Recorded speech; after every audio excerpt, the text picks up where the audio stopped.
Welcome to this week's edition of Outdoors Online, a weekly webcast produced by the North Dakota Game and Fish Department. I'm your host, Tom Jensen. Every year right about now, before deer season, the Game and Fish Department fields a number of phone calls with questions about deer season. My guest this week is Chief Warden Bob Timian. We're going to try to answer some of the more interesting questions that we get. Bob, first off, let's talk about licenses. What licenses do I need to hunt deer in North Dakota? Well, obviously you need what everybody says is their deer license. That's a three-part piece. First you have to get drawn. Yeah, first you have to get drawn, which as we all know and personally know that in the last few years that's more difficult than it used to be. But when you get drawn in the lottery, you receive your what everybody calls their deer tag in the mail. That's a three-part tag that has the tag that goes on the animal. It has a license piece that you can stick on the back of your paper license if you still have one. And also a carcass tag which remains with the meat. In addition to that, for lottery people, you need the general game and habitat. You need the general game license also. All right, now do you need to take part of your license and stick that on the back of that general game license and sign that like you do? Yeah, there's a portion that you can peel off and it's on there, and that sticks on the paper copy. All right. What if I do get drawn? I get lucky in the lottery, but boy, I tucked my license away somewhere and I can't find it. So the first thing to do right now is find your license, locate it. And in most cases, you'll find it. But for those that, for whatever reason, lose their license, it is possible to get a duplicate license, which you will have to pay for. Contact your local game and fish office or local game warden, but don't wait until Friday morning to do so, or Friday afternoon after the season, because we may not be able to get to you right away and you may have to sit out a while. But the first thing is look now, don't wait till Friday. One question we hear a lot about in the office here, Bob, is legal shooting hours for deer hunting. Okay, legal shooting hours on opening Friday, it's noon Bismarck time is the opening bell. After that, it's 1/2 hour before sunrise to 1/2 hour after sunset. And that slides a little bit because of course, sunrise is in the east, sets in the west, so there's a... Yes, it's, I believe, 1 minute for every 12.5 miles from where the time is set, which is Bismarck. And there's right in the Deer Proclamation, Bob. There's a sunrise and sunset. Yes, in the big game hunting guide, the deer guide, we print the sunrise and sunset times. It's 1/2 hour before, 1/2 hour after. Probably the most asked question we receive every year, Bob, is about driving or actually hunting on section lines. The section lines in North Dakota by state law are open to travel, ingress and egress. Doesn't necessarily mean you can hunt there, but they are open to travel, unless they're officially closed through a legal process. Most section lines are not closed, they're open. So people can travel on them. However, if the section line still belongs to the person who owns the adjacent property, and if they are posted no hunting, you have to have permission to hunt on that side of the section line. But you could still travel on But them. the travel it is still open to travel. All right. Can I drive off trail, Bob, to retrieve downed game on public or private land? State law allows you to drive off trail to retrieve big game without being in violation of the off-established trail law. However, the person who controls the property owner, or the person who, like in the out west, the Forest Service, which manages the national grasslands, can tell you that what you can do on their property. So if a private landowner says, I don't want you driving on my property, he can say that. And the Forest Service has their own rules on retrieval of game on national grasslands. So if you're hunting out there, you should check with the Forest Service, because they have some rules on where you can drive and where you can't drive and when you can and can't. So yes, you can, but the landowner can say no.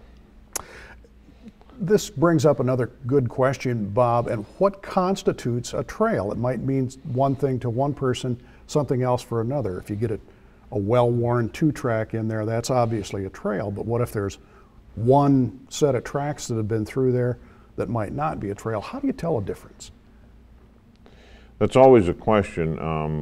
In general, we look at, first of all, by law, it's absolutely not an established trail if the trail was made for temporary agricultural purposes. Like you go, when the farmer is harvesting his crop, he may access the field, drive across the field several times as a process of harvesting his crop. That does not constitute an established trail. A combine track. Yeah, a combine tracker where he took the truck in and out of the field. That's a temporary agricultural process, and that's not considered a trail. Now, what is a trail? Generally, we tell hunters use some common sense and discretion. I mean, if you drive up and you see a field of grass, and it looks like maybe somebody drove through there once, they probably were illegal, and that doesn't make it legal for you to drive through. So, I mean, most hunters and most people in general, if you use common sense and you drive up and you see a trail that's obviously been there for some time, even if it's not what we would call, like a graveled road or something, you can tell. If you're in doubt, don't. If I wound an animal on land that I have a legal right to hunt, it jumps the fence, gets onto adjacent property, what are the rules on retrieving wounded game from posted land? State law allows hunters who, if they shot an animal where they had a legal right to hunt, and it does what you said, it crosses into another piece of property and dies, they have a right by state law to retrieve that game. It doesn't mean they can continue hunting. It means only that they can go in and retrieve the game. And the purpose of that is so that game isn't lost and wasted. Now, what we do encourage hunters is if, Tom, you shot a deer and it hopped the fence and died across the fence and the land was posted, what we would encourage you to do is try to find the person who posted the property and advise them that that you were legally hunting an adjacent property and that your deer appears to have gone over and died in their place, and you're going to retrieve it.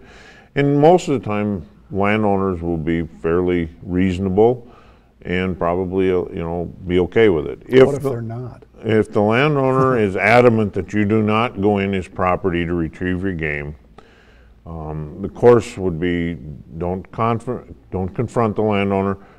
Get a hold of the local game warden. All our game wardens have cell phones, and we publish their numbers.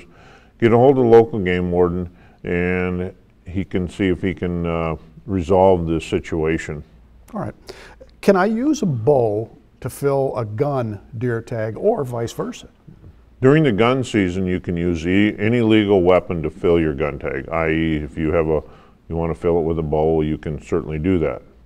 The bow season, you can only, if you're filling your bow tag, you can only use legal archery equipment to do so. You cannot use guns. One final question, Bob, and we talked about this a little bit earlier. What's the proper way to tag a harvested animal, both does and antlered? As we talked about earlier, when you get your deer license, a portion of that is a tag. That has a sticky back that comes off for your deer. First of all, when you get the deer down, that's the first thing you should do is tag the deer. You take that sticky tag, notch out the date of the kill. It'll have the month and the day. Yep. Cut those out. Then if it's a antlered deer, remove the sticky back and place the tag around the base of the antler.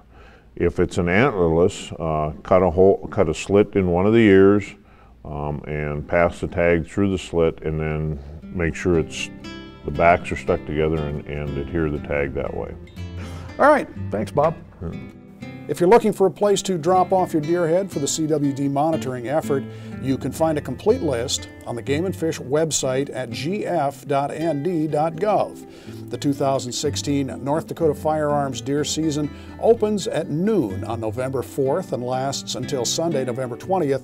The muzzleloader season for deer opens the following Friday, November 25th, and ends on Sunday, December 11th. For Chief Warden Bob Timian and the rest of the staff here at North Dakota Game & Fish, thanks for joining us for Outdoors Online. Have a safe season. We'll see you again next week.